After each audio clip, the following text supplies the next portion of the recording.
With such a huge roster of units to choose from in Total War 3 Kingdoms, it is no surprise that you'll be confused at some point during your campaign, trying to figure out what units are worth it and what units are not. So in today's video, I'll be showing you guys the top 5 best units in Total War 3 Kingdoms. Keep in mind this top 5 lists are based on my own personal experience playing the vanilla campaign, and all the units mentioned are available for all factions. For the units themselves, I'll be mainly comparing the actual combat effectiveness, recruitment and upkeep costs, and relations to time of actual recruitment during a campaign. So with all that being said, let's jump right in. Starting off at number 5, Militia Cavalry. Arguably one of the best early game units you can recruit, as the time to kill in this Total War game are a lot higher than some of the other previous titles. A charge from these short cavalry into the rear of enemy militia units will always get the job done. However, these units are not exactly great in sustained combat.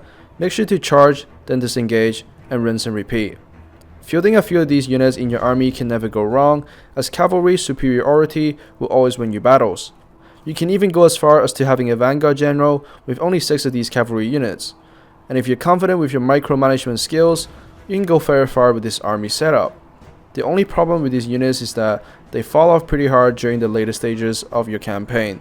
So make sure to upgrade your short cavalry to something beefier like the Quadrifax later on. Number 4, Onyx Dragons.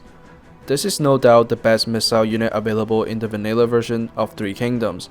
Its range being 250, higher than all the other standard missile units, allowing you to fire on most enemies before they can retaliate. Its base damage is also one of the highest, which helps you shred through any units with low armor rating. Whilst lacking armor piercing damage, the Onyx Dragon will still have a much higher damage output than most crossbow units against armored opponents, due to the nature of faster fire rate with using bows. You would have fired twice if not 3 times as many volleys before the enemies can reach your front line. I had a really hard time choosing between Imperial Palace Crossbowmen and Onyx Dragons. The Imperial Palace Crossbowmen are great units, but their missile weapon statistics are no different than that of the Heavy Crossbowmen, making it a little underwhelming. The only positives with the Imperial Palace Crossbowmen are the high armor rating and the slightly better melee stats which Onyx Dragon lacks. Though both these units are great in melee, Onyx Dragon will have a much harder time if engaged upon by melee infantry or cavalry due to the lack of armor. Number 3, Imperial Lancer Cavalry. With one of the highest, if not the highest melee charge bonus in the game, a default of 500 fresh out of recruitment. Combine this with the wedge formation, a general with added bonuses, these cavalry units can have up to over 600 charge bonus, making them practically unstoppable.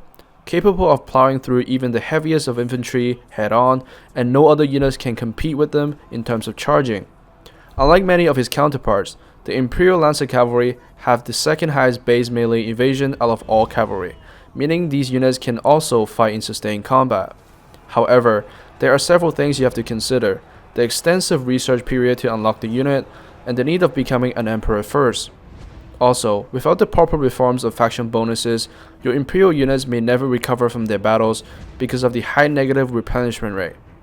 Now I would talk about the high upkeep and recruitment costs, which would be a problem if you lack the power of becoming an emperor. But by the time you become an emperor, you should be able to afford Imperial units anyway. Number 2, Jinsol Guards and Spear Guards. I'm sorry, but I have to include both these units in the same spot. There is no other way. On paper, these units may look very lacking, but in practice they are extremely useful. For their main purpose is to be the front line, and to be the front line, a shield is a must-have.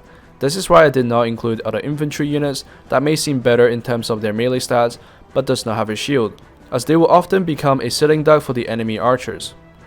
What you will need first is a strategist or a commander in order to unlock battle formations for these 2 units. Once you have them unlocked, put these units in a shield wall formation and they will hold for a very long time, even against units many times its number.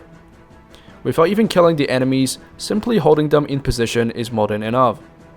You can take advantage of this and have your cavalry come around and encircle them, doing most of the killing.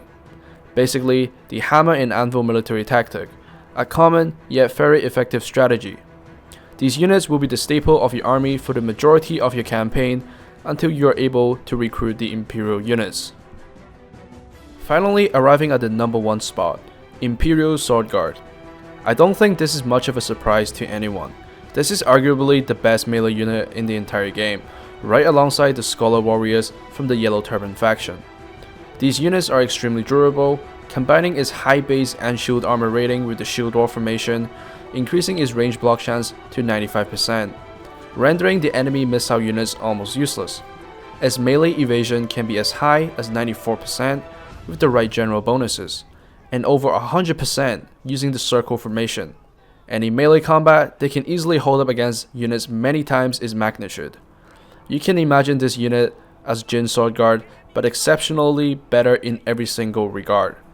However, similar to all other Imperial units, it will be a while before they can be recruited, especially if you aren't already an Emperor, along with his high negative replenishment rate that is difficult to deal with.